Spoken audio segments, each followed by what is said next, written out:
Hello, and welcome to this week's episode of A Mic on the Podium with me, Michael Seal. Today, I conduct a conversation with a British conductor who started out as a professional flautist and keyboard player, but has gone on to have a long and distinguished conducting career since the 1980s, holding title positions in Australia, Sweden, the Republic of Ireland, the United Kingdom, and the United States, where he now lives. It's a great pleasure to welcome Nicholas McGegan. Nick, it's been, quite a long time. I think I saw you online somewhere on a Conductors in Isolation Facebook group during lockdown, but other than that, it's been years since I've seen you. How are you? Absolutely terrific, all things considered. Not retired. I mean, I'm No? be about 73 coming up, but for conductor, that's just sort of a fairly good wine. I think Mm. we've got. One hopes that the final 10 years will be the cap, the vintage. As it were. I don't seem to have been in Birmingham for at least a decade, if not more. Um, and I still get to the UK Yeah, quite often, but keeping busy and survived the pandemic so far, good, and good, um, it's life is good. good. Well, I know I've got you up very early in the morning, that you're at home in San Francisco, but I want to go right the way back to the UK because, as our listeners will be able to hear, you are not a Native American.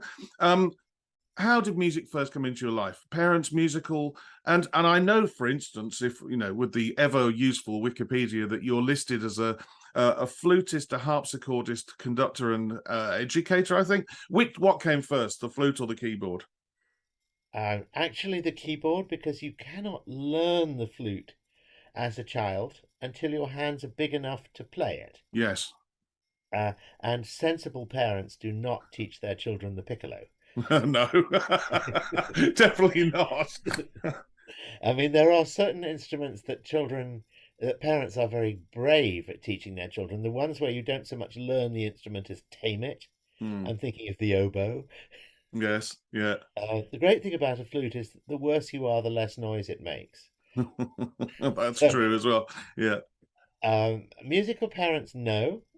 Uh, both my parents were artists, painters, architects, visual arts. The musical side of my family is back in the 18th century uh, in Yorkshire. Father and son, they were organists of Beverley Minster for 96 years, I Oh, think. wow. So they go back to that level, but after that, they either just uh, had lots and lots of daughters and uh, uh, sort of family people, you might say, a Yes. little bit of business, but that's the nature of the family. My grandfather, unfortunately, I never met, whom I would really have loved to have met. He was about 2 months younger than Marla, believe it or not. He didn't marry till he was uh, quite old, as I would have thought it many years ago. He didn't marry till he was 60, Mm. and he was actually a gold prospector in Australia. So he had an adventurous life, came back and did well, and produced my mother. Mm. So that's not the McGegan side of the family. That's the other side, the English side, as opposed to the Scottish Irish side. Mm. So my father was Edinburgh. So not having musical parents, in some ways, is actually very good because it allows you to get on with it without your parents telling you what to do.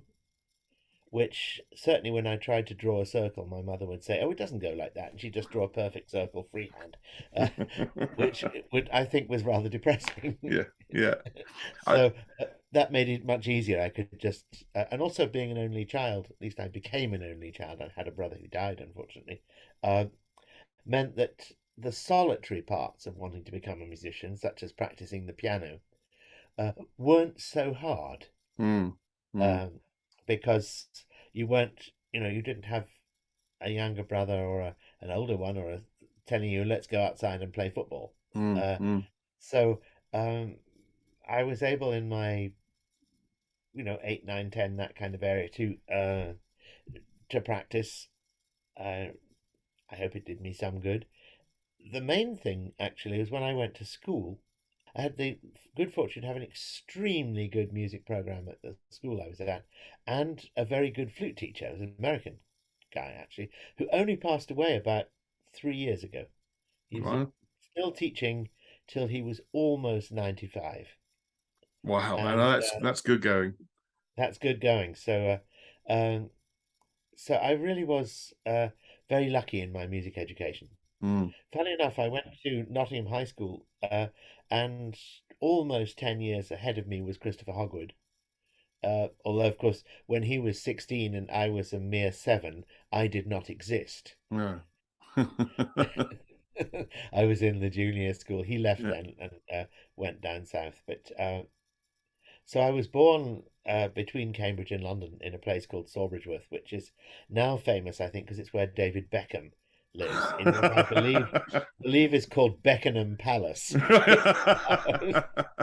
Well, uh, I was nodding away when you talked about being an only child or and having the with parents who weren't musical. I wasn't an only child, but my parents were definitely not musical. And the only way they ever got involved is when I said, "Oh, I couldn't play that; it was impossible." To which they employed the reverse psychology trick of, "Well, give up the violin then," knowing full well that I would go, "No, sod you! I shall learn to play it." That was the only time they ever got involved. Like you, it was a solitary thing that nobody around me understood. My brother, my sister, or my parents. I just got on with doing it, and there was through no interference. And I agree with you. I think it helps, though. We never experienced having two concert pianists as parents or whatever. We don't know yeah, what the other one would be like, but yeah, I enjoyed it that way. yeah. I think if you are a musical parent, it takes tremendous skill not to either terrorize your children uh, or to depress them, Mm, but to encourage, criticize perhaps, or I'm sure that could be better, or try this, helpful things. yeah. Uh, um, but I never had that. So, and I did actually think that I might want to compose, but that's much too solitary for me. Mm, Uh, that I was solitary enough being an only child without having to sit there and actually be a try and write something. I gave all that up when I mm, went to college, but it was a good thing to be able to do. And the great thing, of course, about playing in orchestras as opposed to, say, playing the piano is that it is one of the most fabulous social activities you can have. yeah. And also, back in the day, we're talking the early 60s, one of the few things which was definitely boys and girls together, as Mm, opposed to the cricket team or the football team, and I went to an all boys school. The orchestra was absolutely everybody. And so you got to meet whole bundles of wonderful people. Um, some of whom, of course, are playing in orchestras, or yes. probably right now we could say recently retired, given my age. But make friends for life, and that's Yeah. just fantastic, actually. And I'm forever grateful that I took up a very social instrument with very low maintenance. I mean, Yeah. oboists have to scrape reeds all day. Violinists have bows that need hairing and strings that need changing every 2 seconds. I think flutes and trumpets are absolutely great. They just are. Yeah. Yeah. Yeah. Absolutely. You mentioned going to college. You went to two, one in Cambridge, one in Oxford, Corpus Christi in Cambridge, and Magdalen in Oxford, studying music. Academically, I'm assuming, was there much playing at Cambridge and Oxford for you? What sort of playing were you doing? And at any point yet, was conducting entering into your head as being something you might be interested in doing? Well, it's a little bundle of questions there. Yeah. First of all, yes, I did go to Corpus Christi, Cambridge, and I had a wonderful time in Cambridge, partly because they don't really teach you to learn anything. They teach you to think. Yeah. Yeah. Uh, and I find that the most useful thing. They Mm, teach you how to learn, uh, and if you forget somebody's birth date or something, it doesn't really matter. mm. You can always look things up. Uh, I had David Wilcox was my teacher, which was actually wonderful in many ways, but I have to say a little daunting in others. Partly, I think, because I don't think he ever quite realized how or why, I should say, why anyone got anything wrong. Mm.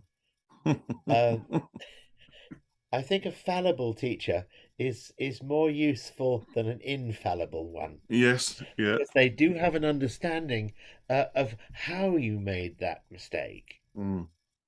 as opposed to someone coming in and saying it's a B flat, and you say, "Why is it a B flat?" To which the answer is, "It's a B flat."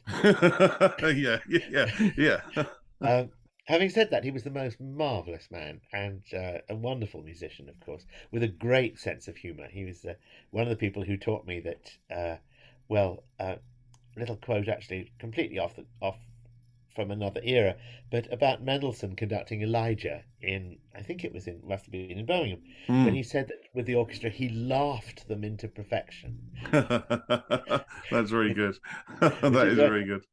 he would sort of say, you know, he would just have very dry, of course, it's very droll. Uh, but lovely. Philip Radcliffe was another of my teachers. Alan Ridout, the composer. I had a great time in Mm. Cambridge, and I did play a lot. But unlike an American university where you do everything as it were for credit, Mm. we just played. You did the exams and you had your tutorials and all that sort of thing, but you didn't do that for some sort of magic brownie points, as we say here. You played because for the love of music, Mm. and Mm. it was absolutely a wonderful thing to do. You had the, again, amazing colleagues, uh, people from all walks of life playing all sorts of instruments, playing music, some of which was uh, fresh off the page. I remember doing a John Rutter piece that he'd only just about finished, and he was only a few years, maybe only a year ahead of me, and already producing this beautiful orchestra piece. So it was a very, very exciting time.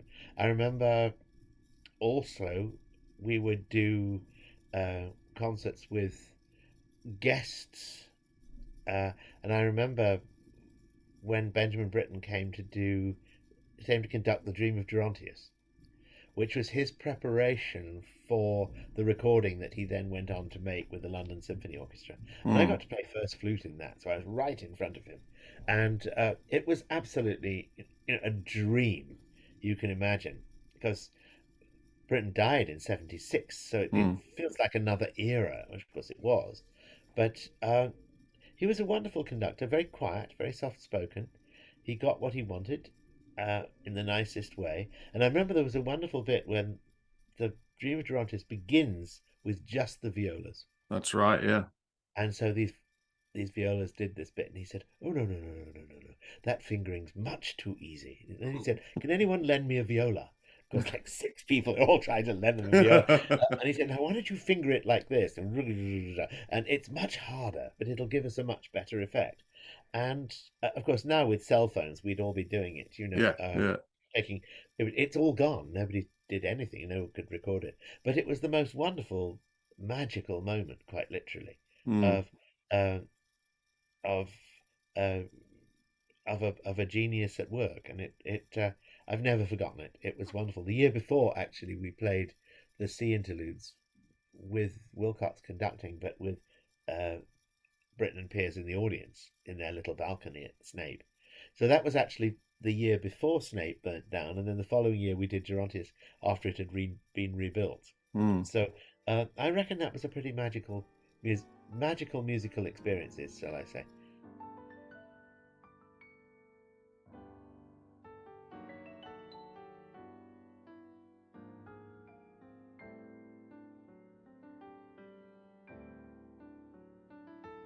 Absolutely. I was going to add, talking about it being a different time. Have you heard, if you buy the CDs of the recording, I think again it's with the LSO of the War Requiem with Britain conducting. There's some marvelous add-ons where they'd left the machine running of them talking in the box or of Britain actually rehearsing. There's a wonderful bit where he finds out the tuba player has not got his mute for the Dies Irae, and Yes. he turns around and says, "Oh, has somebody got a winter coat they can stuff in there?" It's Oh, lovely. Yes. it's sort of how time has changed. And as you're right, nowadays there'd be phones out taking videos and all sorts of things. Yes. But yeah, how the world has definitely changed. there's something very nice about fleeting moments that Mm, will never come back. You were asking me about conducting, which I better yes. answer your questions. Because I played the flute and the keyboard at the music, there was a county music school in Nottinghamshire at that time, and it was the orchestra was largely a string orchestra, which meant that I was 100% useless.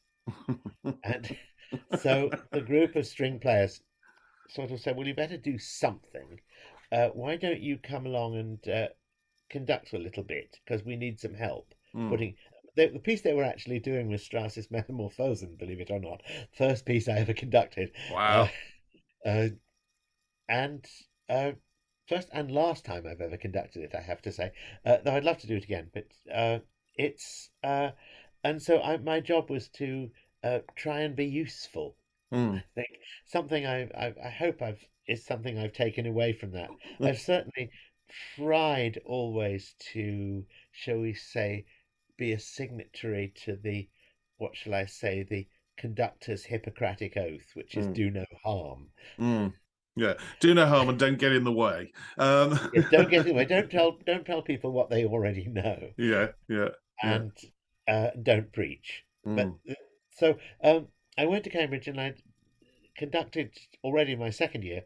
Funny enough, I did the Cambridge Second Orchestra there my second year, which meant that in my audition, I nearly got to conduct Prince Charles, which would have been, I don't know quite how you say, excuse me, Your Royal Highness, but you're flat. yes, However, yeah, absolutely. I don't know how you broach that subject No. without losing your head.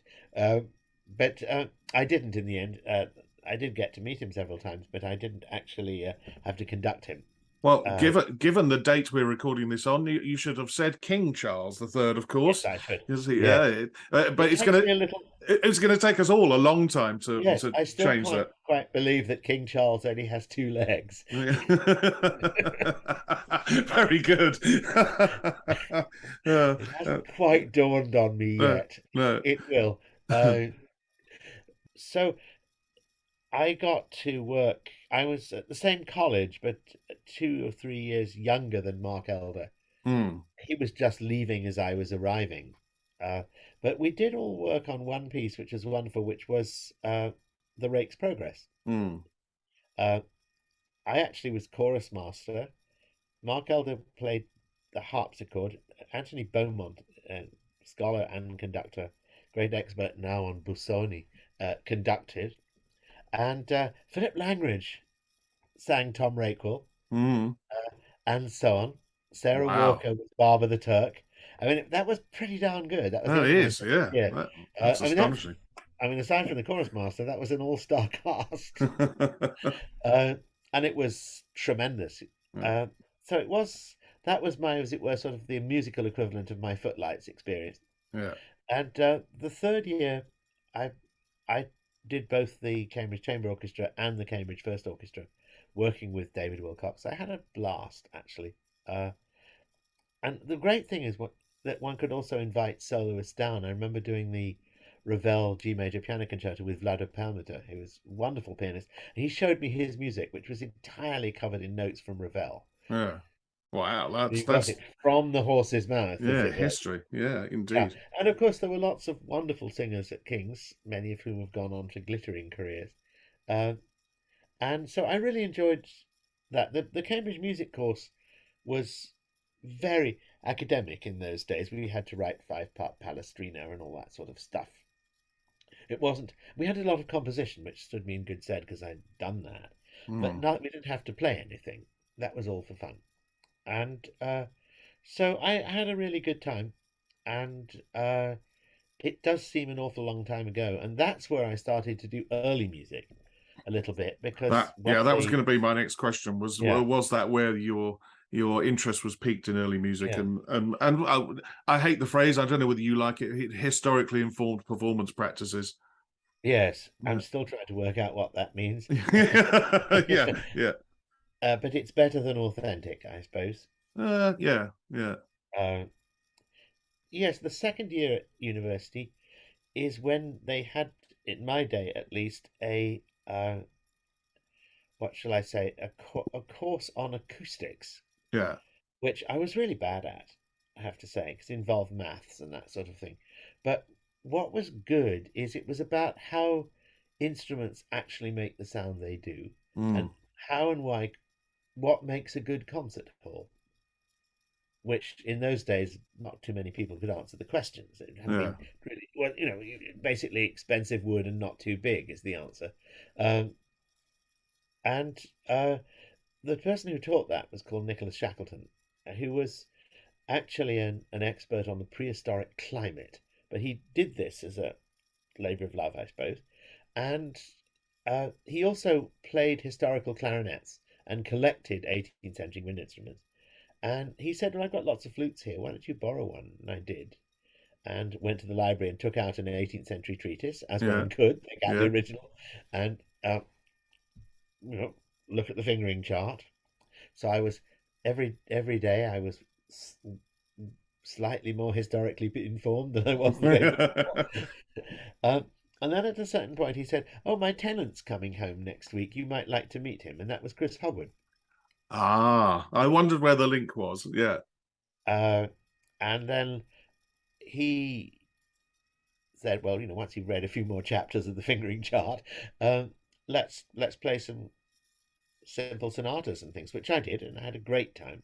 And then that was just about the time when there was the switch over from him in his life between uh, the David Munro medievalry and him founding the Academy of Ancient Music. It was just Yeah. sort of Yeah. 72-ish, 72, 73.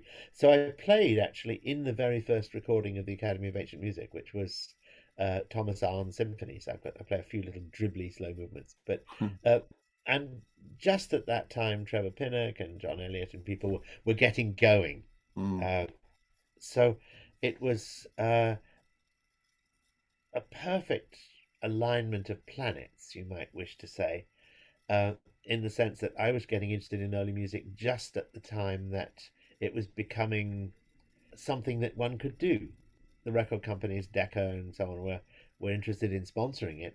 How very different, of course, to how things are now. That it Mm. was L'Oiseau Lyre, the record company associated with Decca, that sponsored an awful lot of Chris's recordings, for example. Other people were sponsored by other record That's companies and right. Yeah. I've siphoning off interviewed. the profits from their pop groups. Yes, Yeah, I've interviewed Roy Goodman on here and Trevor Pinnock as well. And it always fascinates me that there was this, the record companies were immediately interested, but also that it all happened seemingly very quickly around a sort of 2 or 3 year period. That sure. I've always fascinated by that. And Roy, I think, is 1 year younger than me, something like that. But he had a Cambridge connection long before I did because he was a marvelous boy soprano. Yes. Uh, but as well as me, an excellent violinist. Uh, but that little juxtaposition of planets there uh, was very good. Um, I chose not to dive into the London scene because I got a pretty good degree at Cambridge and I was invited to go to Oxford uh, to do some research, which I did, not very successfully, partly because real life kept getting in the way. Mm. And then I really did become a musician. The person I met there who was wonderful was Jane Glover, Mm. uh, who was a year ahead of me, I think, in the musicology. And uh, I had a wonderful teacher called Joseph Kerman, who was an American, actually here from Berkeley, which is where I'm talking to you from. And he was a wonderful teacher. And some of my other teachers there, all academic, were Andrew Porter, who was the music critic who went on to become the music critic of the New Yorker, but he was at the Observer and the Financial Times uh, in the UK, both before and after his American sojourn. So there were some very, very good people that I learnt from Yeah. there. And Stephen Oliver, the composer, was around. He is the uncle of John Oliver, the comedian on television. Right. Yes. Who's done very Uh, well in the US, He's more done so very than well here. in the Yeah. US. Yeah. Yeah. Uh, and So it was a very good fun. Mel Smith was around at that time, I remember, too, in the acting line of things. Uh, so sad that most of the people I'm talking about are no longer with us. But Mm. uh, it was it was. I can't say that I enjoyed Oxford as much as I enjoyed Cambridge. I think because a lot of what I'd seen in Oxford was no longer new. Mm. But I would take the train down and do recordings with Chris, and we didn't give that many concerts, funnily enough, as in those days with the Academy of Ancient Music and things. It was mostly recording, as I remember. Uh, I think the concert market came later. We'd play chamber music, perhaps, but not. We might be thinking about recording big suites by Muffat or something like that, but they weren't necessarily concert material. Mm. The other people, of course, who helped enormously with the BBC, Yes, yes. they enjoyed that sort of adventure very much. And of course, Chris particularly was very good on the radio. He had a program I remember called The Young Idea, and so uh, his outreach to the general audience through the radio and then his recordings really helped enormously. And then uh, Trevor, wonderful man, of course, and a marvelous musician, uh, was doing things sort of in parallel Mm. Mm. with Chris, but it's uh, with a different record company. So, and I remember I got a call once. I think it was very early in the morning that poor Trevor had banged his hand in a train door. And I said, could I show up at 10 and play continuo in a recording of Vivaldi's Seasons? We start with Autumn at 10, which is Autumn with a harpsichord part. Yes, yeah. Like a fool, I said yes, as one does. Uh, and I got to know Trevor, which is wonderful. And Trevor, to anticipate a question that I know you're going to ask, which is how do I get to the United States? The answer is Trevor Pinnock, Right. because he was teaching a semester at an American university, and they asked him to come back, and he couldn't. And they said, "Well, why don't you ask Nick?" So Yeah. I did, and that was in 1979. Yeah. Which is around the time where I was going to ask my next question, which is how do we go from playing the flute with Chris Hogwood and making recordings and obviously appearing on things as a harpsichordist to becoming a conductor? Because in the first major event, as far as I can see, is 1985 with you becoming the music director of the Philharmonia Baroque Orchestra in San Francisco and Berkeley, where you are now. But how did you transition from one to t'other, as they say up north? Right. Well, during my 20s, Yeah. uh, I was doing a number of things, particularly operas, at the Lycée Français and places like that. Hmm. My research subject was in 18th century French comic operas, and so there was a wish to put some of these on at the Lycée Français, which we did, and I would conduct those, which was great fun. Hmm. And I also conducted, I kept going back to Nottingham, though I had no longer lived there. My mother didn't live there either, to do the town orchestra, which allowed me to cut my teeth on Dvorak symphonies and that sort of thing. It was a sort Yes. of a Friday night gig. They were very good, actually. And I thought, and I'm sure they still are. But that that was a very good way to get things going. Also, one of the things I was also doing in my early 20s was learning the other way round, which is to play in a modern orchestra and observe. Hmm. Hmm. My teacher at the time, Rainer Schulein, on the flute, played a lot in Sadler's Wells and places like that. Um, Before it was the English National Opera, and sometimes he couldn't make a date, so he'd say, "Oh, it's Bohème in Hull on Thursday. Can you play it?" And Yeah. I, of course, like a fool again, said yes. No rehearsal. You just go in, um, and you do it. Yeah. You just have to do it. It's a very British thing to do, that sort of deputise, though you've never seen the piece before. Um, and it's not something that happens nearly so much now, but it certainly No. did then. Uh, though I have to say, a friend of mine was conducting at not the Met, but the other opera company, as it was in New York at the time, when he had a little bet with himself, as with, I think it was the Marriage of Figaro, he had something like 12 performances, whether he'd actually ever have the same wind section for more than one of them.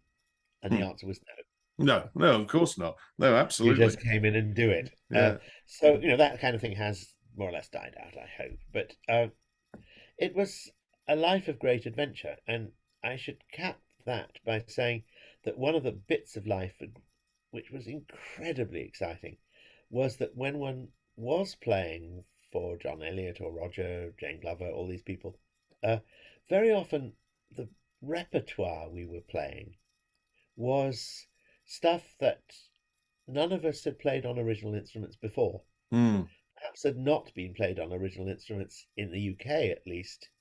Um, there might have been one bright spark who'd played it in Amsterdam or something. But yes. so, when we were doing, I remember Jane Glover conducted Ramel's Pygmalion, I think, which was just wonderful. This was with the uh, English Bach Festival with Lina Lalandi, her name was, a wonderful Greek, slightly exotic Greek character. Uh, and I cut my teeth conducting some things with her, and she was great. Um, but I remember when Roger conducted Haydn's Creation, and I was playing first flute, Alan Hacker was playing first clarinet. Uh, it was a thrilling experience. We'd all Mm. played Haydn's Creation. It was one of those things, in town music societies with a chorus of 300 stalwart screamers. We'd all done it probably at what now we would consider half speed, Yes. um, but with great earnestness. Uh, Suddenly along comes Roger and does it, and it was absolutely thrilling. And it was doubly thrilling because we'd not done it before. Mm, And that's something, of course, you cannot recapture when you go and do a creation on period instruments now. It's, oh, not again. mm. There's a certain the thrill of that doing something for the first time has inevitably gone away. I mean, the only thing you could do, and God help us if it ever happens, but the only time you could get that again now is if Simon Rattle decides to do Tristan or something Yes. on Yeah. period instruments. That would be a novelty.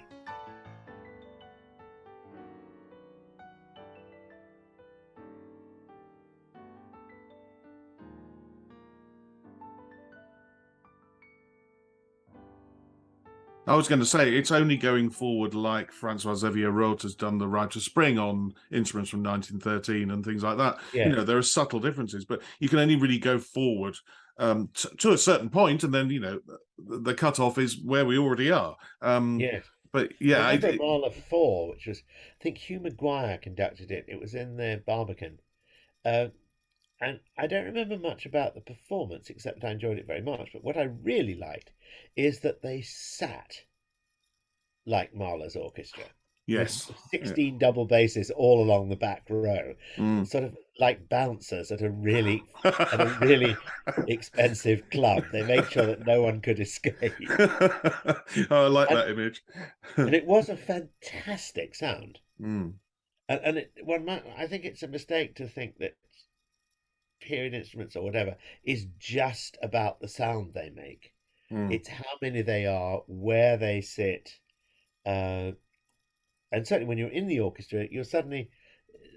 I've done some stuff like that, recreating how an orchestra sat or mm. didn't sit. A lot of them stood, of course, in the 19th century. Yes. It does affect the way you play, and that's just as exciting as uh, some of the other things like tempo Mm, and so on.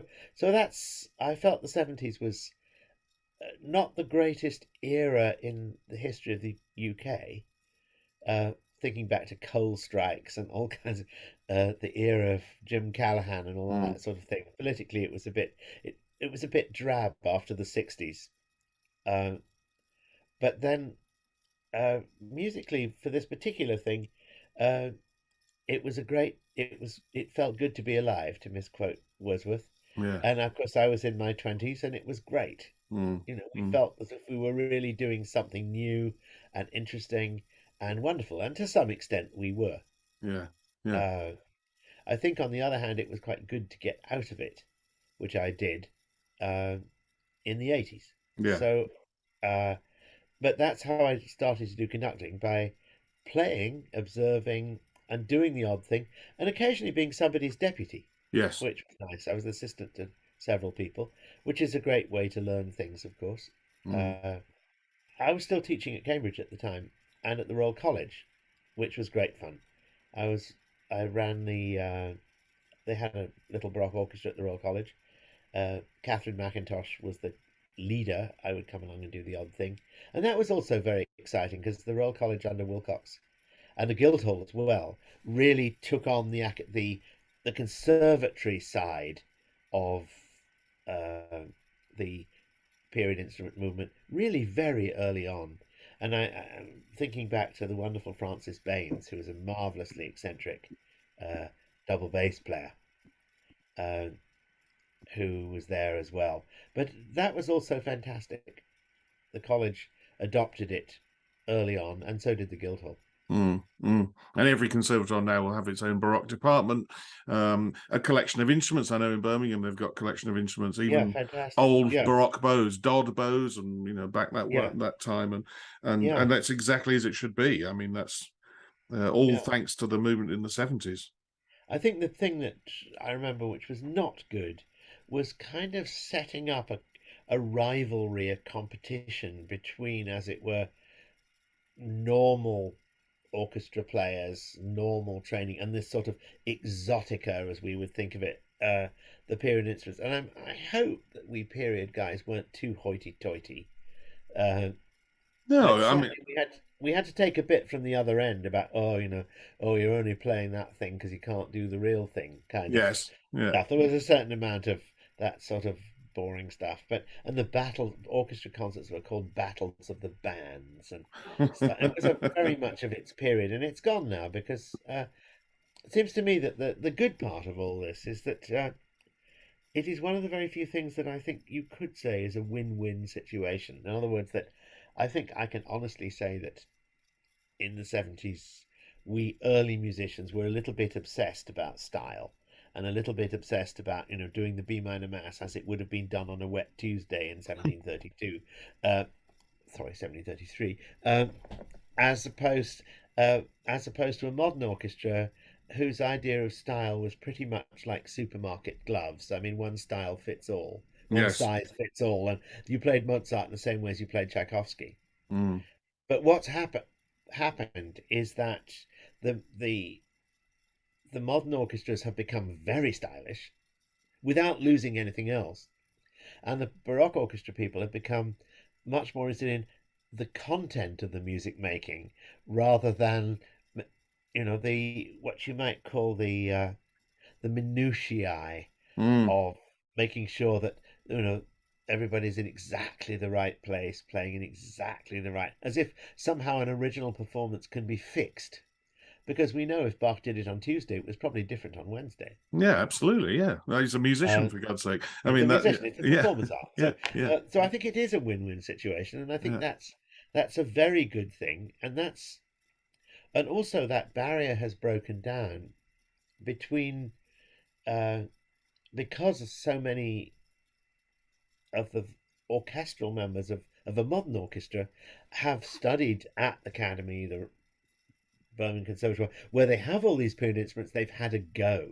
Mm, mm. They've tried it. Some of them will play period instruments at the weekends. Yeah, yeah. Uh, I played the Bach Chaconne in my final recital. I was a student at the Conservatoire in 1992, and I learnt and played the whole of the Bach Chaconne in my final recital with a Baroque bow. You have to learn how to use a Baroque bow properly to play that piece, and I yes, found of it course. fascinating. And then when I joined the orchestra, the CBSO, literally 2 months later, I already knew how to get my modern bow to try and sound like a Baroque bow, because I knew what it felt like. And there are more and more people have gone through that process, whatever your instrument, even Sure, trombonists trying sackbuts and things like this. That sure. Yes. so I think I completely agree with you. I want to dwell on this, and this is about 6 questions ahead of where I was going to be. But we're in this Sorry. area. Um, when you first started conducting and guesting, which is a big thing, from 85 to this day, 37 years you've been with the Philharmonia Baroque Orchestra in San Francisco and various other Baroque or chamber orchestra type ensembles. But you've guest conducted, as I know, in places like Birmingham and all over the world. Your website is an incredible list. If you want to see it, dear listener, go to Nick's website. There's a list of where he's been.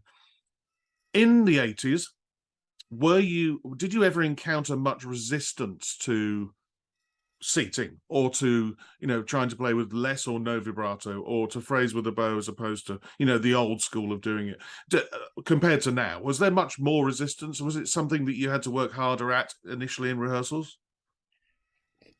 Well, sometimes you just don't try.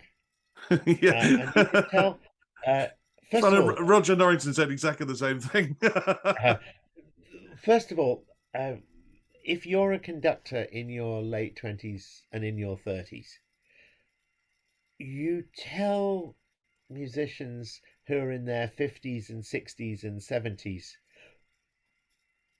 you're telling people how to do things that they feel they already know how to do. So you have to do it with great deference Mm, and great, um, you have to be very, very cautious about it. mm. Uh, Now I'm in my 70s. I just say what I feel like. And I can and I can say, "Oh, I was at college with your dad." Yeah, yeah. Yeah, But you have to you have to read the room. yeah.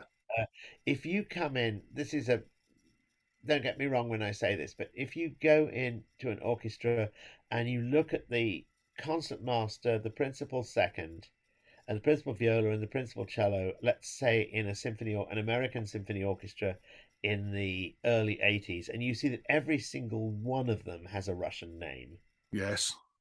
you're not likely to get very far if you say no vibrato, please, because they've started vibrating before they even got on the stage. Before they opened the case, they were vibrating. Yes, uh, it's it's a different style of playing, Yeah. and they're not going to change. This is going to sound very ageist of me, but I remember going to a famous orchestra in Philadelphia for the Yes. very first time, and I think that every one of the string principals was over 80. Wow. Wow. And you're dealing with not only magnificent players, but magnificent players in a tradition which is world famous. Yes. The Philadelphia sound, all that, and they've Absolutely. spent a long time working on it. So for Ormondy, yeah, yeah. have some little whippersnapper come in and say, "Oh no, don't do that rubbish, please. Come and just play without vibrato." You just don't. Mm. Uh, so, uh, and I think that, dare I say, some of my colleagues got into trouble for trying to do that. Yeah, yeah, I've heard that, yeah. And frankly, there are more important things in the world. Uh, and I found it gets easier and easier and easier to the point sometimes where I have to say, no, please do use vibrato. Mm. For example, I'm not one of those who say no vibrato this week because I don't think that's true. No. Uh, I think if you say to an orchestra that's not used to it, you're playing Bach, just play it like you would Mozart. Mm. They know, let's lighten up a little bit. Let's not vibrate too much. Let's vibrate on what you might call the blue notes. Yes, yeah. It's things that they can get. But then, you turn up and the concertmaster's 25 and he's studied, and you may have seen him in the period instrument orchestra at Juilliard. So Yeah. they know what to do. They're the ones in charge of the sound. You're merely a guest. Mm. Mm. So, and you cannot, if you wouldn't be a guest in someone's house and come in and say, "Oh, this is a wonderful place, but I'm going to rearrange the furniture if you don't mind." you, It's very true. It is you very take it true. as it is. Yeah. There are other ways. There's tempo. There's dynamics. There's yeah. I perhaps have a slightly overdeveloped sense of humor, which means I love doing Haydn, and Mm. I've definitely done some Haydn. I've come into orchestras who play Haydn as if their pets had just died. Uh, it's and you sit there and say, "No, actually, this is funny," and Mm. they would say, "There's nothing funny about classical music." Well, you know, I can tell the listener, having played Haydn for Nick on more than one occasion, that they are funny, and the energy that you bring to the orchestra, because you mix it with always a sunny disposition, but also with a little bit of historical research or a witty, witty line about it, whatever else. But it lifts the room and makes you think, yeah, this should be bright and breezy, and it makes such a difference. Using your, don't change.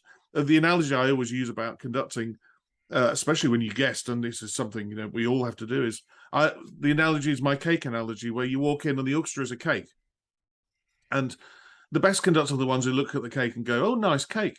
But I'd rather have 3 tiers than two. And can I change the icing in the middle from buttercream to chocolate? And can I put hundreds and thousands on the top? And maybe we'll call it square. But in the end, it's Yeah. still the same cake. The worst Yes. conductors are the ones who come in and look at the cake, go, "Nice cake," foot on the pedal of the pedal bin, chuck the cake in the bin, and then try Yeah. and bake a new one. Well, Yes. that's almost impossible in 2 or 3 days rehearsal without really upsetting quite a lot of people. And also, is it ever going to work that way? I think Yeah. not. But And yeah, it's disrespectful yeah, of what that orchestra does. yes, yeah, Uh, and I know, just say with the CBSO that in the 80s, there was Simon Rattle uh, doing a lot of the sort of work that working.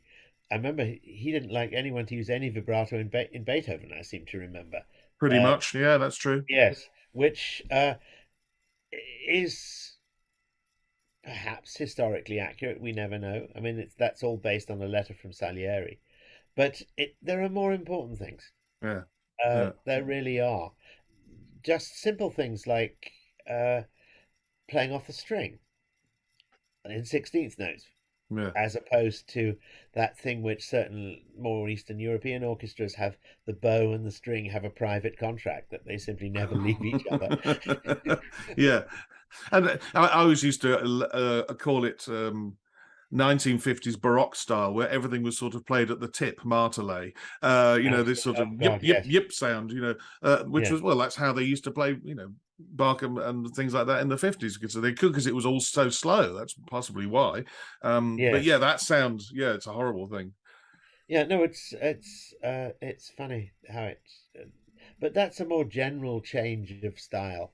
But Yeah, it's not just the period people who've been working on this, and people like Simon yeah. did it. And of course, he was there working day in, day out, Mm, which is quite different from being a guest. mm, mm, I think, as we've talked about, just coming in for 2.5 days of rehearsal and then a concert or two, uh, there's only so much you can do if you even want to. mm. Your job is to give a performance that will move, delight, excite the audience. Um, and there are ways of doing that. Mm. Another one is to encourage. If there are some of my colleagues who like to work by putting a very large thumb on top of the music, Mm.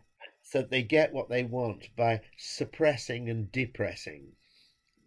Yep. We used to just call them Germans, but they're not anymore.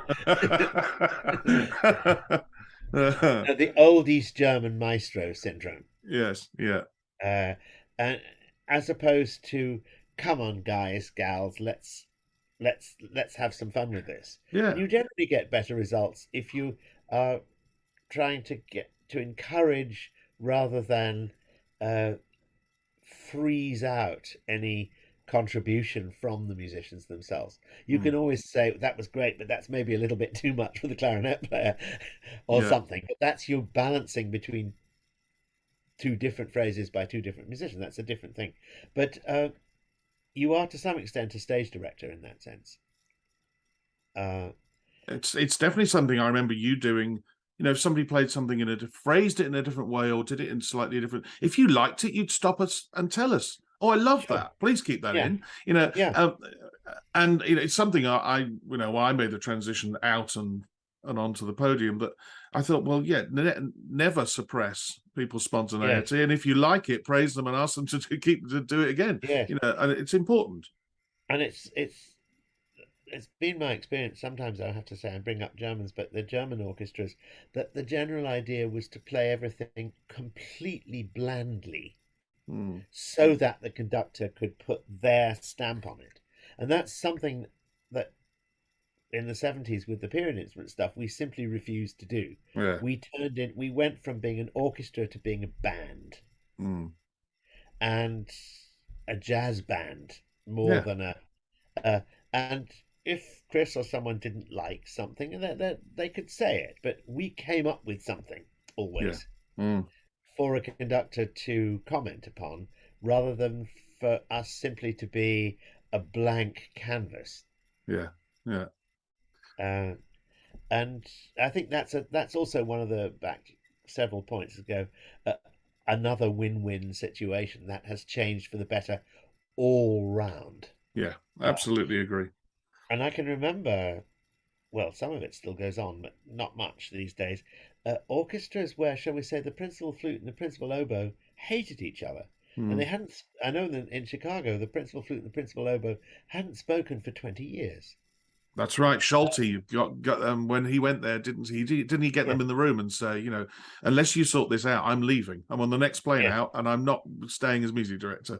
yes. Yeah. It was very much that. There was an orchestra, a chamber orchestra I worked with, where the concertmaster and the principal second hated each other. Well, the principal second hated the concertmaster. I don't Right. know if it was mutual, uh, Right. but just those sort of petty little things. But if you were just doing what the conductor wanted, it didn't matter Yes. because you Yes. weren't. They didn't try and turn the orchestra into a family. Now, families squabble, but ultimately they get on. Mm. uh, or they murder somebody and leave.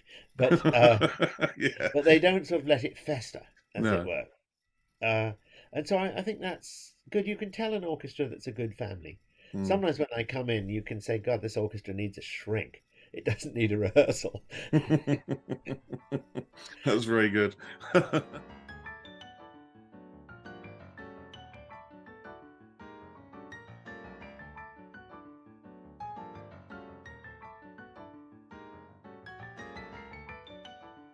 Well, there's one final question, Nick, which I've asked pretty much every conductor over the last 100 and odd episodes, which is when you come to look at a new score, learn a new score, do you have a system? I know, being an excellent keyboardist that you are, do you sit at the keyboard and work your way through it? Do you start big to small, or do you start page one, work your way through? And for the geeks, because everybody's had to answer this, are you a scribbler in of things? Are you a red, blue, black pencil man, or are you a keep it virginally white? What's your process? Okay, let's start at the beginning. First of all, if I'm being asked to conduct a piece, as the music director of an orchestra, I'm usually conducting it because I know it and like it already. Mm. No one, I hope, well, maybe there's always hope, I suppose, is going to ask me, oh, why don't you come and do Manolesco next week? I, they know that McGegan and the tubercular operas don't really go together. Uh, so I'm rarely, though I do actually have it right now because I'm having to replace Bramwell Tovey, the conductor who very sadly Very passed sadly away, died, and I yes. have Yeah. to conduct uh, Mozartiana by Tchaikovsky, Right. which is kind of a halfway house since I know the Mozart better than I know the Tchaikovsky. Yeah. Uh, but so that is a piece that I do have to learn, if you like. Yeah. Although it's not a piece I've heard it before, of course, but usually, just to backtrack, if it's a piece, uh, a Dixit Dominus or something like that, I'm choosing it because I already know it. Yeah. Uh, I will occasionally listen to a recording, but it's never just one recording. Mm. Otherwise, that's simply imitation. I Absolutely. will listen to one recording if one of the singers that I'm going to be working with is the person on that recording, That makes sense. Yeah. because they're going to, then I'm going to know. I might think, well, how do I ask her to do it a little faster or a little slower? Or it sounds as if she's singing it with a very, very inflexible conductor who's not giving her time to breathe. Mm. Yeah. Uh, but I find that I can just look at a score. I don't need to play it and have it in get a good idea of what I want. But I'm dealing there with Haydn, Mozart rather than Till Eulenspiegel. Yes. Yeah. Yeah. The Yeah. scores are not that the music is any less brilliant or whatever, but just the complications of later music is greater. That's so true. So, uh, and my job is never to be fixed, even change things after a performance. Mm. To If you don't do it the next time, it isn't that you work up to that performance and that's it. Uh, in much the same way as I hope a good actor who's asked to say play Hamlet is going to say, "Well, I did it once, and I can just clone it." Mm. Cloning is the death of music. Uh, Absolutely. and it's also very disrespectful to everything, including the composer, to think that your ideas are worth something that should be there as a permanence. It's one of the things I wish that CDs, all but one copy of every CD you've ever made, would somehow self-destruct along with a photograph of yourself inside it. Uh, Go all Banksy. Yeah. yes, it would just magically disappear or Yeah. age so that you didn't. Look at this. I look up something that I'd recorded 40 years ago and thought, God, I never looked like that, did I? What's Mm. that on the top of my head? Oh, it's hair. I Um, can laugh because I'm in exactly the same boat. yes, you sit there and say, "Wasn't it fun when I had one chin?" But constantly to question, is what I did last time good? Sometimes I've felt that I've done a piece and thought, that's just scratching the surface. Plus, it's all very well to say you're conducting the piece, but you're not. I've probably done 200 performances of Messiah. I think I've almost never had the same cast or the same chorus between different. And the cast members, the chorus, they're all bringing things to it. The whole brings something to it. Absolutely, yeah. Uh, and so they are. Uh, I wouldn't conduct Rejoice in Messiah the same way. This is my tempo to some singer. She'd throw a handbag at me. Yeah, yeah. I say, what works for you? And then if I find that it's really, you know, a miscast, because occasionally they'll they'll ask you, especially if you're coming into a performance where you're replacing somebody and you've got a singer. This happened to me fairly recently, actually. A singer who was not an ideal casting. Mm. You have to make it sound good rather than impose your ideas. I had this, in fact, with what during the pandemic was not supposed to be a Messiah. Well, actually, it was supposed to be a Messiah, but it was supposed to be Andrew Davis's version of Messiah, which is basically Thomas Beecham's Right. Yeah, with cymbals and trombones and yeah, yeah, everything. So it was cast for Wagnerian singers, yeah. I can imagine. which you need just to be heard above all that. Yeah. But because of COVID, they had an orchestra of 25. And so we had to somehow make it that singers who were designed for one type of performance ended up singing a different one because of extraordinary circumstances. Yes, yeah, And my job was to try to make sense of that because obviously we had singers who could open their mouth and drown the orchestra. yeah, yeah.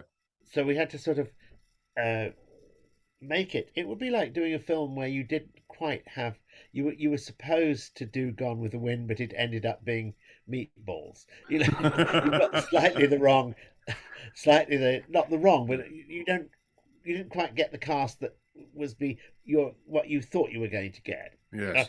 and so you have to be very, very flexible, I think, Mm, and flexible and helpful. mm. You're never going to get a good performance out of somebody if they don't feel comfortable, or you've imposed something on them that they don't want to do. That doesn't mean that you can't persuade, because sometimes a singer might, I'm using a singer, but it could also be an instrumentalist, say, oh, I'd love to give that a try. Yes. And and then they say, gosh, that's really fun. Can we do a bit more of it? So Yeah. you're looking for something. I remember doing the Brahms Violin Concerto. I've done surprisingly often, actually. Uh, and one of the things that's very true in 19th century music is that they varied the tempo. Yeah. And I had a violinist who absolutely didn't want to, did it strictly by the book, and I kind of did put my academic gown on and say, look, uh, there's quite a lot written about this. Yeah. And Joachim gives metronome marks for different bits of it and how you can vary the tempo, and it's part of a good thing. And it was, oh, that sounds interesting. Hmm. And we sort of made it just a little bit, Made it happen. but it got the ball rolling, and Yeah. it was very interesting. Uh, and it made for a very, very good performance, actually. Um, but it was by, should we say, gentle persuasion. Yeah, of course. If you were trying to dress some very fine lady and she says, "Oh, I always look terrible in red," and you say, "Well, maybe just a little bit might be nice," Mm. and then they Yeah. say, "Oh, that's really great, Yeah. but let's have a bit more. Can we try this on? I'll do my hair differently," and it comes something. So two and two can make five. Yes. Yeah. Of So course, it two and sounds two like can also make nothing. yes, But but it sounds like you're not a person who spends an awful lot of time with the red, blue, and black pencils on their score, sort of deciding it must go this way, or it must go that way. Um, as opposed to I suppose it depends on the repertoire, of course. If you are going to be doing something that's brand new and up to date, you might want to do that. But it sounds like you're much more fluid. I am much more fluid. But there's also, I mean, I do quite a lot of 18th century French music, Rameau and so on. Mm. And in this country and in the UK, it's very easy if you want rhythmic alteration. So instead of da da da da, I'm going da da da da. You just write swing over the top. Mm. Now try that in 1980s East Berlin, and maybe it's not so good. Yeah. One of my colleagues said that the worst concert he ever conducted was doing the suite from West Side Story with a German orchestra because they played it perfectly. Yeah. Yeah. Yeah. It was perfect, Mm. which is not the point. No, no, definitely not. No. So I do write in, uh, I generally use my own parts Mm. because it seems to me that the less a conductor needs to talk, generally speaking, the better. Certainly, conductors should not preach. Coming and say, I have the answers for your musical salvation. Uh, No. no, no. But some of my friends do. They're generally taller than I am. But so I'm actually just marking up a Rameau score right here, and I am writing in quite a lot because I'm doing it with an orchestra uh, that we don't have much rehearsal time. So Right. if I want some double dots, I just make sure I'll write them in at the beginning. Uh, there are various shapes of trill that I want. My parts for Rameau operas that I have, which are for modern orchestra, it's sort of massaged so that the double dottings and the swings and stuff are in there so that they can play the music which is unfamiliar to them Mm. and be playing the music, not listening to a sermon, Yes, telling absolutely. them Yeah. how Yeah. they ought to do it because I know the answers and you don't, Mm. because that is simply off-putting and you won't get a good result. So I feel if a conductor's done his or her homework, that's right and that's good, and the more of you that you do, the better. Put it in the music because I'm sure you have the same thing that you can come into an orchestra and sometimes almost to the piece know what they were playing the week before. Mm. Mm. If I'm coming in and doing Bach, and you can almost tell it was Shostakovich the week before Yeah. because Yeah. everybody's overplaying, Yeah. Uh, and probably the next week when they're going back, shall we say, to doing Brahms, it's they got to get the Bach out of their ears. It's a problem that back in the 18th century nobody had. You only ever played what was new. New Um, music. Yeah. Yeah. yeah, so I generally write in if I want all the winds say to breathe together in one place, I will write a comma. Mm. but that's more for them than for me. Yeah. I don't write stuff in because I need it particularly. Mm. Uh, I also may want to change my mind. Mm. Uh, Not being a string player, I will put in some bowings that I think might help, but then somebody comes up with a much better idea. In the Mm. old days, I'd have more double down bows than many orchestras would have done then. Nowadays, they're putting more in than I might think about. That's very true, actually. Very true indeed. Yeah, So there's the factions, you know? yeah, it used to get groans if there were too many repeated down bows. Oh God! But now, Yes, no, going back to the Brock bow, all of the weight is at the heel end of the Brock bow, and it's where you get the most contact and springy sound. You don't want to be going anywhere near the middle to the tip to get the yes, certain sound. So I think that's why people are doing it. yeah. Unless you're playing uh, Romanian gypsy music, and even that now you play further up than you used to. That's right. That's right. At this point, I asked Nick how he coped with flying around the world, whether as a guest conductor or between the various places he has held title positions. I've made this into a short bonus mini episode for subscribers to my Patreon page. You can subscribe to my Patreon page for as little as £5 a month. You can also pay annually and get a 10% discount, and if you are a student, feel free to contact me and I will raise that discount further for you. Not only will you have access to all of the previous mini episodes attached to this podcast, you can listen to around 30 hours of interviews with prominent musicians, managers, agents and soloists. You can read my very popular tour diaries that I write when I go and guest conduct abroad, as well as articles about conducting and conductors. Just head to patreon.com/a mic on the podium. That's patreon.com. Details and links to the page are in the show notes attached to this episode. Now, the all-important 10 questions with my guest, Nicholas McGegan. Nick, as I said earlier, knowing that you are very much into food and travel, I'm looking forward to the answers to some of these questions, but you must answer the 10 questions. So Right. let's start with, what sound or noise do you love and what sound or noise do you hate? Sound or noise that I love? Birdsong, cellos. Sounds that I hate. I don't know if there's anything absolute. It's context Yeah. more than anything. Yeah. That's not perhaps the most helpful of answers, but I can say I hate going to a restaurant, and this has happened to me, where they decide to play music that I actually recorded. Oh, that's a brilliant. Your actual recording. Do you? Yes, that Yeah. has happened. Oh, we knew you were coming, so we found one of your recordings. Oh Jesus! Oh, that's brilliant. That's the best answer I've ever had. I think that's wonderful. Sorry. And actually, surprising. Well, you wouldn't be surprised to know that birdsong has appeared on a very regular basis as I'm the answer sure. to question one. But cellos never have, I don't think. And it is one No, of it's just the most beautiful sound when yeah, beautifully played.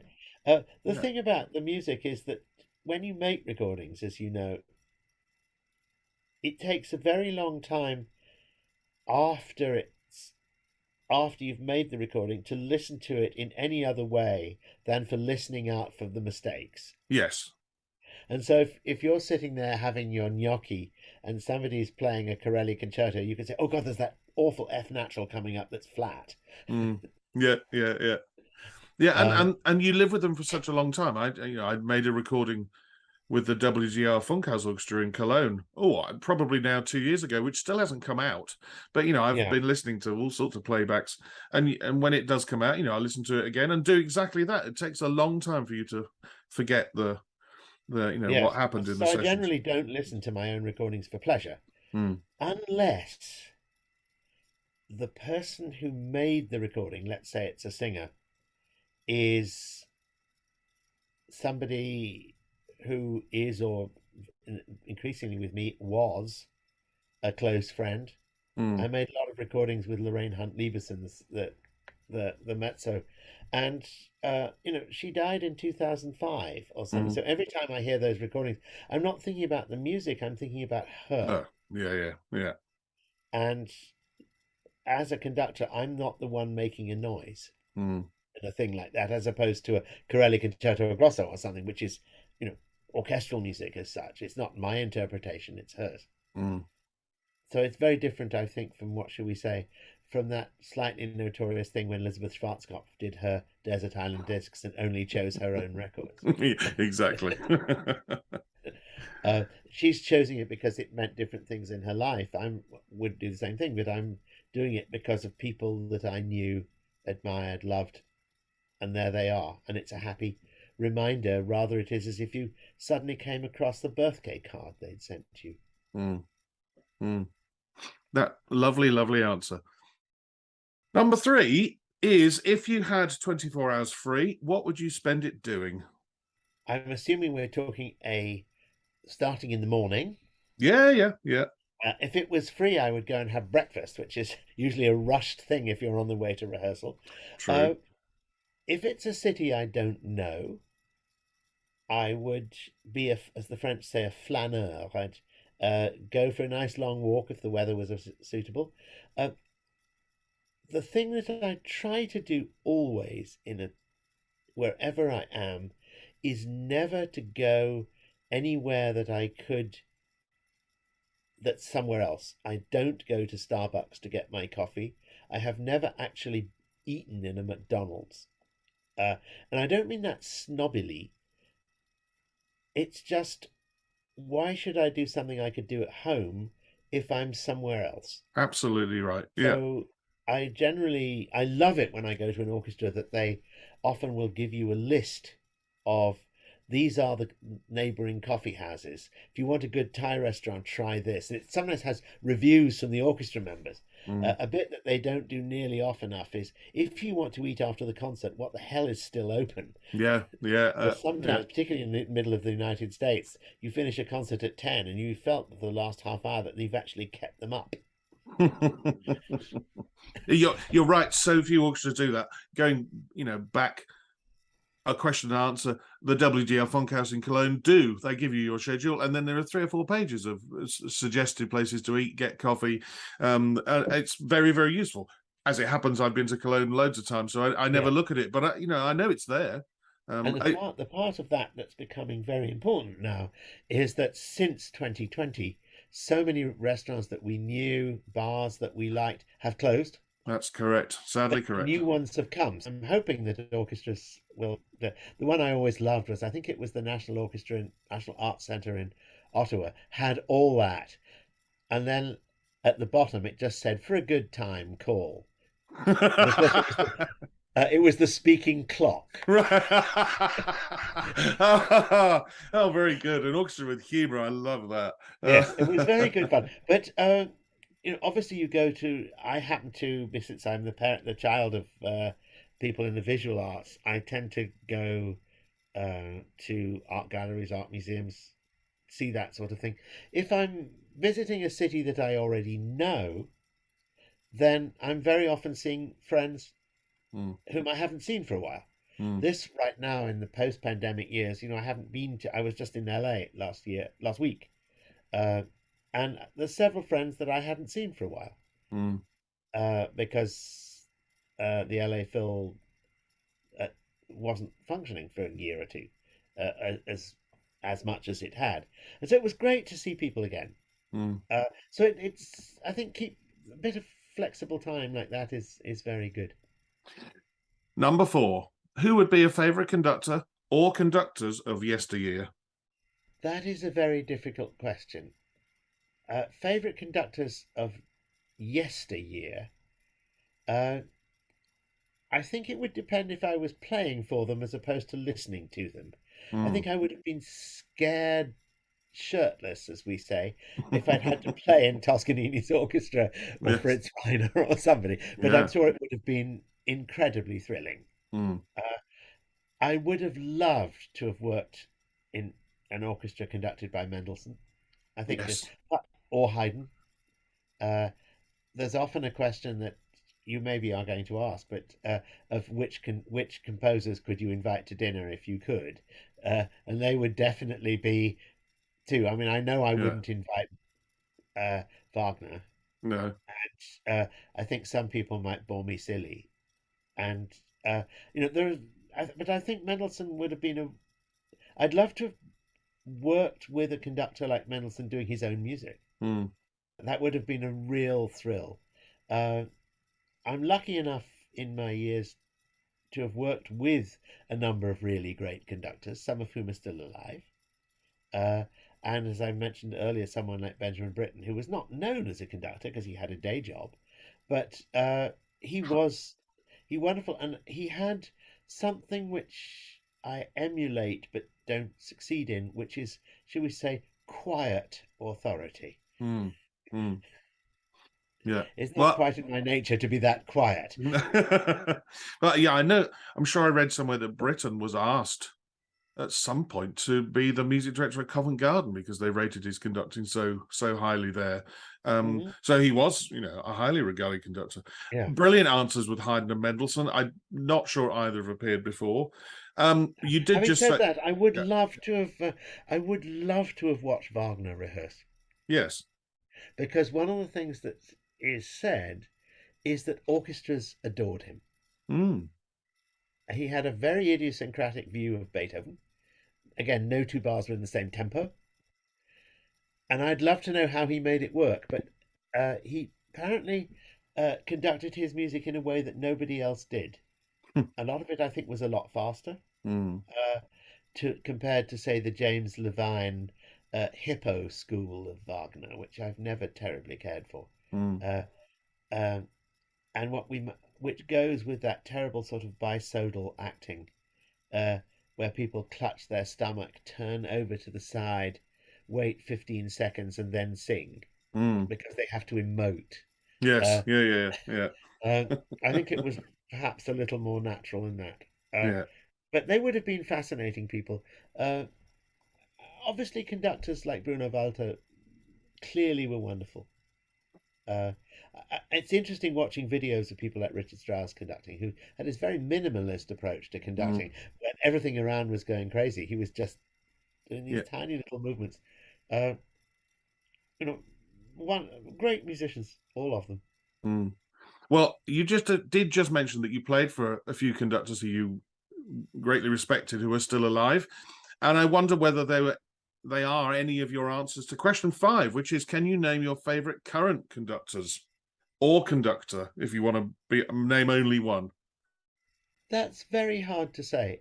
Uh, First of all, the idea that there's a conductor who is, shall we say, wonderful for every type of repertoire. Well, I have had repertoire specific answers in the past, so if you Yes. want to go down that road, feel free to No, I do so. don't terribly, but I have also had, Nick, people refuse to answer the question, but yeah. some Though, with valid reasons and some with no reason whatsoever. though I have to say, there's a lovely one that happened. It was to a conductor whom I won't name, but his wife. He was on TV and he was asked that question, and his wife answered it uh, with the line, "The maestro likes himself and the dead ones." Well, my listeners will know that when I send the email out to you, that I list the questions with things in brackets afterwards. So, they know that you're not allowed to say passport, baton, phone, score, suitcase for question 7. And Yeah, also that you're not allowed to say yourself for this question. So they yeah, know that that's never going to come. yeah. I mean, conductors whom I have adored working with, obviously Roger Norrington. Yeah. Great sense of humor. You never knew what was going to happen next, in the best way. Yes. Yeah.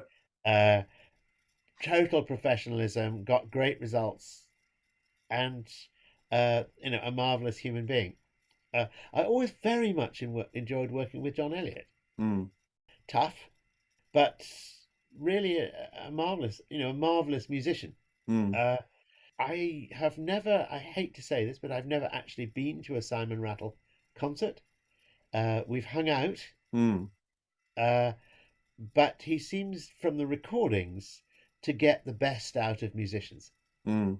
And that's wonderful and continues to do so. I think that's Yeah. absolutely. fantastic, and that's something that I find just totally admirable. Yeah, yeah, agree. Oh, and of course, we mustn't forget uh, the thing that, and I'm not going to mention any names here because it's really a thing that is not a particular thing, but isn't it great that there are lady conductors now? Absolutely, absolutely And so. that I find just absolutely exciting. Mm, Uh, mm. and uh, I think it's uh, a great plus in every possible way, even if they might put me out of a job. But yeah, I agree. Totally agree. It's keeping classical music where it should be, front and center, alive, exciting, newsworthy, and isn't it nice to hear their opinions on music, uh, as opposed to the old boys club? Number 6. What is the hardest work you've ever conducted, Nick? I have several. One which might seem a silly answer is the national anthem of a country where you have never been and you do not know that national anthem That's not a because silly answer. That would frighten the everybody life out of me. everybody in the audience knows it except you. Absolutely true. That's not a silly answer. It's bloody Uh, true. Yeah. this happened to me when I was in Sweden once for the Queen of Sweden's birthday. I think there were 7 crowned heads of Europe.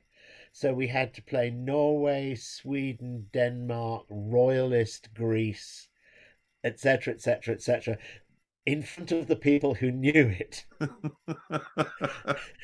with an orchestra that didn't know them, most of them either. Yeah. Yeah. And that get, I still have to watch Not Getting Lost in the Star Spangled Banner. And that one I do know. Yeah. But, it's just, they suddenly say, oh, play the national anthem of Norway. And it's like, Uh, Yeah. there How are many times pieces have you that, heard that? yeah, there are pieces that scare, and some of them, particularly the South American ones, sound like really bad bits from early Verdi operas. Yeah. Yeah. That's very true. Oh Canada, it's not that it's a bad one, but that's one I have to do occasionally, and I've sort of gradually got to know it a little bit, but they think you do and you don't. Yeah. There's certain pieces that scare me. Dumbarton Oaks I find quite hard. Mm. I've never had, thank heavens, to conduct L'Histoire du Soldat, but uh, that's where the march, which suddenly has fives in it, so what was off the beat suddenly becomes on the beat. uh, I find that uh, the last movement of the Schumann piano concerto can be exciting. Oh God, yeah. Oh, that's never come up before, but my God, that's yeah. With the well, shall we say the wrong pianist? Oh well, with a pianist that you don't necessarily see musically eye to eye with. Oh, that could be Yes. yeah. Oh. Shall we say a pianist who's uh, rhythmically wayward? Yes, indeed. It's a little bit like taking a really, really badly trained dog for a walk. You think you're in control, and suddenly you're being pulled along in all sorts of terrible directions. Uh, but that's that yum bum bum ba dum bum. Oh, That bit's okay because they don't play it. But just straight afterwards, if it goes faster and slower, which it sometimes does, uh, it's not the time for flexibility. mm, mm, I find Schumann generally quite hard to conduct. Uh, Partly because he doesn't speak to me in the way that other composers do. Uh, that's my fault, and so I generally avoid conducting him. But occasionally the concerto is unavoidable, and because yes. it's because I never had a proper musical training in the sense of playing, going to college and stuff. I haven't played pieces like that from when I was 16 in orchestras. So I'm more likely to know a Telemann harpsichord concerto than I am a Schumann piano concerto in some ways. Mm, Uh, and so it's not something that, oh, the tradition is that, because one of the jobs of people like me working what in the early music stuff is to say, well, there are other traditions. yeah. Yeah, traditions that have fallen by the wayside. Indeed. Yes, yeah. No, brilliant answers. Having conducted Dumbarton Oaks and the Schumann Piano Concerto, I agree with you completely. I also have never done The Soldier's Tale, thank God. And I also, and I'll admit it here, Schumann doesn't speak to me either. I've never conducted any of the symphonies. I've rehearsed one overture, it was actually for Simon Rattle for him, and I've done the piano concerto and the cello concerto. But no, he doesn't speak to me. There are other composers that Yeah. um, I'd I think rather it's conduct. wonderful music. It's music I love listening to, Mm, but I have no feeling there's anything I could contribute. mm, mm, I've done, for example, the Schumann Cello Concerto with Stephen Isserlis doing it, and it was wonderful. yeah. But I sort of wished I was in the audience so that I could just listen to him play it because it Yeah, was so marvelous. yeah, yeah, Uh, yeah, Whereas there are some conductors, some composers, I just can't wait. I have an opinion about this. I'd love to try this. yeah. Uh, but Schumann doesn't do that in the same way. Um, it's funny how that works. In novels, for example, I'm a tremendous lover of Thackeray, but Dickens leaves me. I don't get Dickens in the same way. Um, it's just personal taste, I suppose, or personal abilities, or whatever. When traveling abroad to conduct, what item could you not leave home without? A book. It's possibly the most repeated answer, but I think as a conductor, we need one. So much time traveling, sitting to get there, and also often the dinner for one when the book is your dinner companion is another Yes, I reason mean why.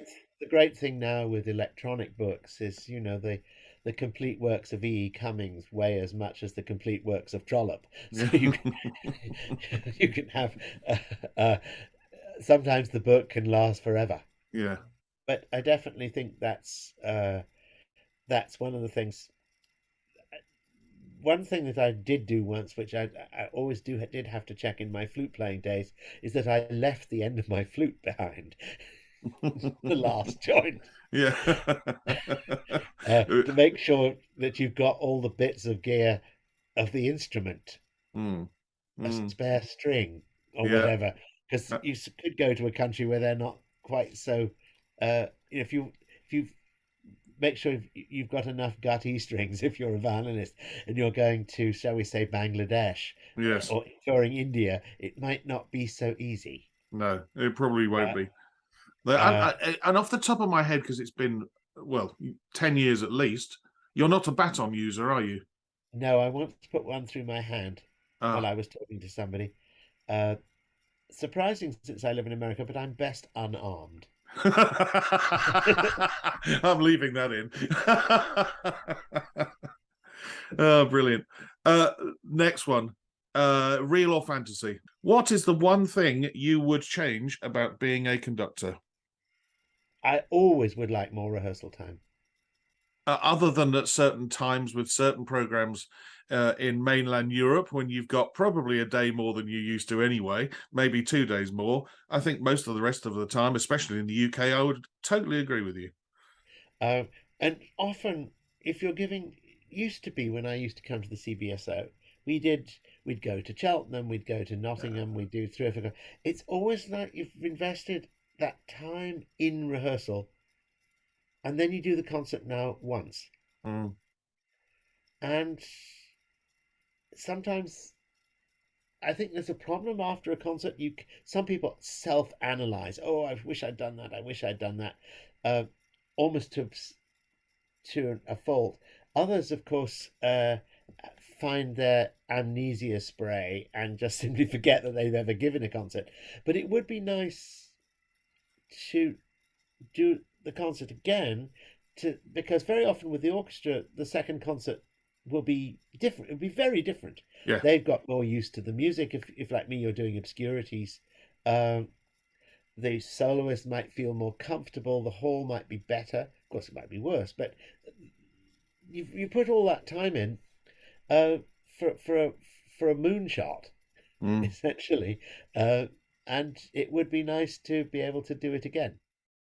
Number 9. What profession other than your own would you like to attempt?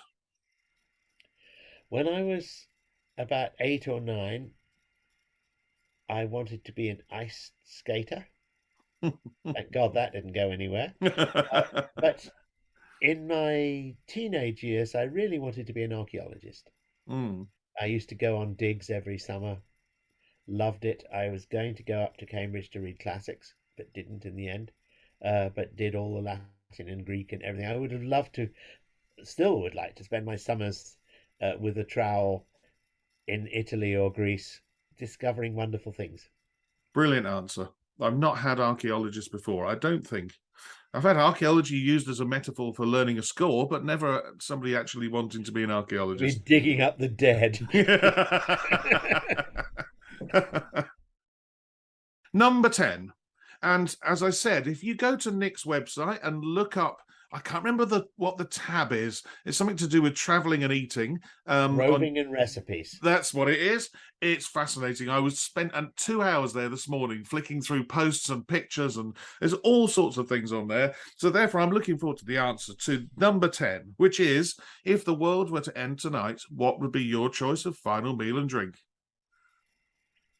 Well, first of all, I would hope that I would not be having the meal alone, You can eat it with anybody you like. because it seems to me that part of having a good meal is the company that you keep.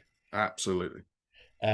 If your meal is on your own, it's as if you're going to be hanged in the morning, which I think is Yeah. a little depressing. I would certainly like to have maybe a meal of nostalgia. Mm. Things that I had enjoyed. Funny to say that one would like to have a nice sort of roast beef and Yorkshire kind of meal, simply because I don't think I've had one outside the UK for about 40 years. Yeah. As for drink, I would certainly like a small martini Mm. in what they call a Nick and Nora glass, the little tiny ones that only hold what now is, rather than a martini boat. Yeah. And then definitely some good claret. Mm. I'm not a great pudding eater, but just occasionally, if it's your last meal, why not? In which case, it would definitely include chocolate and raspberries. Oh, chocolate raspberries, roast beef and Yorkshire pudding.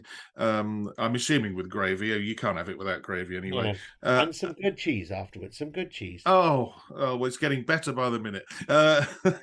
It's a really good choice. A really good choice. I would eat that any day of the week. And enjoy it greatly. And I've enjoyed greatly chatting to you for the last hour and a half, Nick. It's been wonderful catching up. As I said, I thoroughly enjoyed playing for you all those years ago, and chatting to you about conducting has been fascinating, funny, and wonderful, as I thought it would be. Thank you, and I hope soon we can catch up again. I hope so too. I hope I can get back to Birmingham and wave my arms around in front of that lovely orchestra. And thanks for great questions. Had a wonderful time. A Mic on the Podium was devised and produced by Michael Seal, with music by Ben Dawson. Next time, I chat with a Dutch conductor who started his career as assistant to Valery Gergiev at the Rotterdam Philharmonic, but has gone on to hold positions in Switzerland and the Netherlands. And since 2018, he has been music director of the Vancouver Symphony Orchestra in Canada. But until then, bye-bye.